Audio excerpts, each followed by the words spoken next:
Litre ಇಯರ್ಸಲ್ಲಿ ಬರೋದು 60-70 ವರ್ಷದಲ್ಲಿ.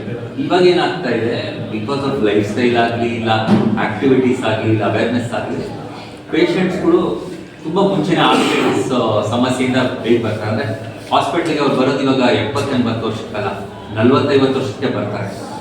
So ಹಂಗಾಗಿ ಇವಾಗ ನಮಗೆ ಏನು ಅಂದರೆ ಇನ್ನೊಂದು ಇಂಪಾರ್ಟೆಂಟ್ ವಿಷಯ ಬಂದು ಹೆಲ್ತಿ ಏಜಿಂಗ್. ಯಾಕಂದರೆ ಇವಾಗ ಯಾವ ಥರ ಕಾರ್ಟ್ಲೇಜ್ ಪ್ರಿಸರ್ವ್ ಮಾಡಬೇಕು, ಯಾವ ಥರ ಮೂಳೆ ಶಕ್ತಿನ ಸ್ಟ್ರಾಂಗ್ ಮಾಡ್ಕೋಬೇಕು, ವೀಕ್ನಿಂಗ್ ಯಾವ ಥರ ಡಿಲೇ ಮಾಡಬೇಕು ಅದನ್ನು ನೋಡಬೇಕು.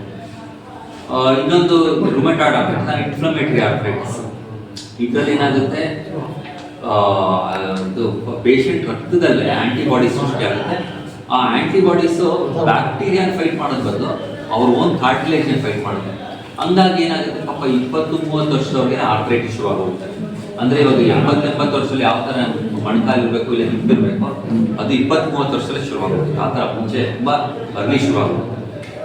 ಇದು ಬಿಟ್ಟು ಇವಾಗ ತುಂಬ ಹೆಲ್ತ್ ಅವೇರ್ನೆಸ್ ಆಗಿ ಜಿಮ್ಮಿಗೆ ಹೋಗೋದಾಗಲಿ, ವೇಟ್ಸ್ ಮಾಡೋದಾಗಲಿ, ರನ್ನಿಂಗ್ ಮಾಡೋದಾಗಲಿ, ಇವೆಲ್ಲ ಆಗಿ ಲಿಗಮೆಂಟ್ ಇಂಜುರಿ ಸಮಸ್ಯೆಗಳು ಜಾಸ್ತಿ ಆಗುತ್ತೆ.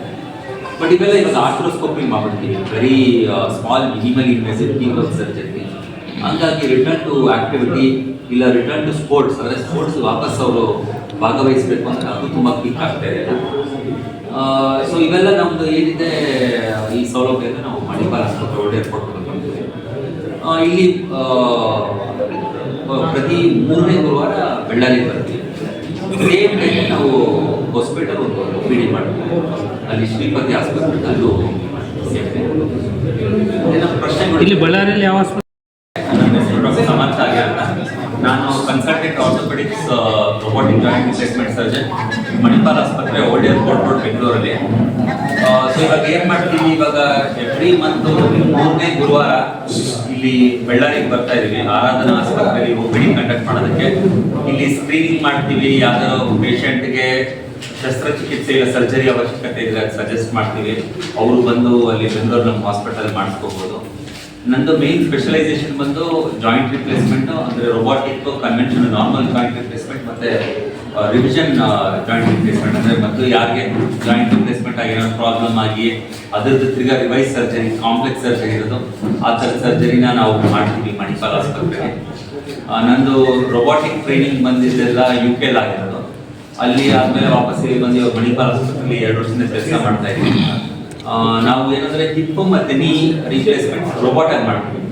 ಸೊ ರೋಬೋಟ್ ನಾರ್ಮಲ್ ಜಾಯಿಂಟ್ ರಿಪ್ಲೇಸ್ಮೆಂಟಲ್ಲಿ ಏನು ಅಂದರೆ, ರೋಬೋಟಿಕ್ ಸರ್ಜರಿ ಆಕ್ಯುರಸಿ ಬಂದು 100% ಬರುತ್ತೆ. ಅಂದರೆ ಒಂದು ನಾರ್ಮಲ್ ಜಾಯಿಂಟ್ ರಿಪ್ಲೇಸ್ಮೆಂಟ್ ಮಾಡಿದಾಗ ನಾವು ಕೈಯಲ್ಲಿ ಜಿಗ್ಸ್ ಯೂಸ್ ಮಾಡಿ ಅದರಲ್ಲಿ ನೋಡಿಕೊಂಡು ಮೆಷರ್ಮೆಂಟ್ ಮಾಡಿ ಓನ್ ಪ್ರಿಪೇರ್ ಮಾಡ್ತೀವಿ. ರೋಬೋಟಿಕಲ್ಲಿ ಏನು ಮಾಡುತ್ತೆ, ರೋಬೋಟಲ್ಲೇ CT ಸ್ಕ್ಯಾನ್ ಮಾಡಿ ಎಲ್ಲ ಲೋಡ್ ಮಾಡಿಬಿಡ್ತೀವಿ. ಹಂಗಾಗಿ ರೋಬೋಟ್ಗೆ ಮೊದಲೇ ಸರ್ಜರಿ ಯಾವ ಥರ ಮಾಡಬೇಕು ಅದ್ರ ಜ್ಞಾನ ಇರುತ್ತೆ. ಆಮೇಲೆ ನಾರ್ಮಲ್ ಜಿಗ್ಸ್ ಯೂಸ್ ಮಾಡಿದ್ರೆ ನಾವು ಕಣ್ಣಾರೆ ನೋಡಿದಾಗ ನಮ್ಮದು ಅಲೈನ್ಮೆಂಟ್ ಬರೋದು 2 degree, 5 degree, 8 degree, 2 millimetre, 4 millimetre, 6 millimetre ಇಂತ ಆಗುತ್ತೆ. ಬಟ್ ರೋಬೋಟ್ ಮಾಡಿದಾಗ 0.1 ಮಿಲಿಮೀಟರ್, 0.2 ಮಿಲಿಮೀಟರ್, 0.1 ಡಿಗ್ರಿ, 0.2 ಡಿಗ್ರಿ, ಅಂದರೆ ಅಷ್ಟು ಆಕ್ಯುರಸಿ ಬರುತ್ತೆ. ರೋಬೋಟ್ ಆಗಲಿ ನಾರ್ಮಲ್ ರಿಪ್ಲೇಸ್ಮೆಂಟ್ ಆಗಲಿ ಸೇಮ್ ಇಂಪ್ಲಾಂಟ್ ಯೂಸ್ ಮಾಡ್ತೀವಿ. ಬಟ್ ಇಷ್ಟು ಆಕ್ಯುರಸಿ ಬರೋದ್ರಿಂದ ರೋಬೋಟಿಕ್ ಜಾಯಿಂಟ್ ರಿಪ್ಲೇಸ್ಮೆಂಟ್ ಅಲ್ಲಿ ಇಂಪ್ಲಾಂಟ್ ಲೈಫ್ ಸ್ಪ್ಯಾನ್ ಬರೋದು ನಾರ್ಮಲ್ ಕಂಪೇರ್ ಮಾಡಿದ್ರೆ 5-10 ವರ್ಷ ಹೆಚ್ಚು ಬರುತ್ತೆ. ಆಮೇಲೆ ಇನ್ಸಿಷನ್ ಬಂದು ಅಂದರೆ ಎಷ್ಟು ಸ್ಕಿನ್ ಆಗಿ ಚರ್ಮದಲ್ಲಿ ಎಷ್ಟು ಕಟ್ ಮಾಡ್ತೀವಿ ಅದು ಆಲ್ಮೋಸ್ಟ್ 20-30% ಹೆಸರು ಇರುತ್ತೆ ಸೈಜು.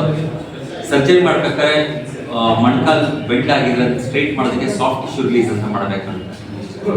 ಅದು ಮಾಡಿದಾಗ ಪೇಷಂಟ್ಗೆ ಪೇಯ್ನ್ ಆಗುತ್ತೆ, ಬ್ಲಡ್ ಲಾಸ್ ಜಾಸ್ತಿ ಇರುತ್ತೆ. ರೋಬೋಟಿಕ್ ಸರ್ಜರಿ ಮಾಡಿದ್ರೆ ಅದೆಲ್ಲ ತುಂಬ ಕಮ್ಮಿ ಇರುತ್ತೆ, ಬೋನ್ ಕಟ್ ಮಾಡೋದು ತುಂಬ ಕಮ್ಮಿ ಆಗೋಗುತ್ತೆ. ಹಂಗಾಗಿ ಪೇಷಂಟ್ ಬೇಗ ರಿಕವರ್ ಆಗೋಗುತ್ತೆ, ಅರ್ಲಿ ರಿಕವರಿ. ಅಂದರೆ ಆಪರೇಷನ್ ಆಗಿ 4ನೇ ದಿನ ನಡೆಯಕ್ಕೆ ಶುರು ಮಾಡ್ತಾರೆ. ವಾಕರ್ ಇಟ್ಕೊಂಡು 2-3 ವಾರ ವಾಕರ್ ಇಟ್ಕೊಂಡು ಹಿಡಿತಾರೆ. ಬೈ 6 ವೀಕ್ಸ್ ಪೂರ್ತಿ ನಾರ್ಮಲ್ ಆಕ್ಟಿವಿಟಿ ಮಾಡೋಕ್ಕೆ ಶುರು ಮಾಡಿ. ಸೊ ಇದು ಹೊಸ ಟೆಕ್ನಾಲಜಿ. ಇದರಲ್ಲಿ ಪೇಷಂಟ್ಸ್ಗೆ ತುಂಬ ಲಭ್ಯ ಇದೆ. ಅಂದರೆ ಅವರು ರಿಕವರಿ, ರಿಟರ್ನ್ ಟು ನಾರ್ಮಲ್ಸಿ, ಅಂದರೆ ಅವರು ನಾರ್ಮಲ್ ಜೀವನದ ದಿನಚರಿ ಕಾರ್ಯ ತುಂಬ ಬೇಗ ರಿಲೀವ್. ಅದು ಬಿಟ್ಟು ನಮ್ಮ ಹಾಸ್ಪಿಟಲ್ ನಾವು ಸ್ಪೋರ್ಟ್ಸ್ ಆರ್ಥೋಪೆಡಿಕ್ ಯೂನಿಟ್ ಇದೆ. ಅಂದರೆ ನಾವು ಲಿಗಮೆಂಟ್ ಇಂಜುರೀಸು, ಮಂಡಿದು, ಶೋಲ್ಡರು, ಲಿಗಮೆಂಟ್ ರೀಕನ್ಸ್ಟ್ರಕ್ಷನ್ ಆಗಿ, ಮೆನಿಸ್ಕಲ್ ಸರ್ಜರೀಸ್ ಆಗಿ ಅದು ಎಲ್ಲ ಮಾಡ್ತೀವಿ. ಅದು ಬಿಟ್ಟು ಜನರಲ್ ಆರ್ಥೋಪೆಡಿಕ್ಸ್, ಟ್ರಾಮಾ ಸರ್ಜರಿ ಅದು ಎಲ್ಲ ಒಂದು ಸೌಲಭ್ಯ. ನಿಮ್ಗೆ ಏನಾದರೂ ಪ್ರಶ್ನೆಗಳಿದ್ರೆ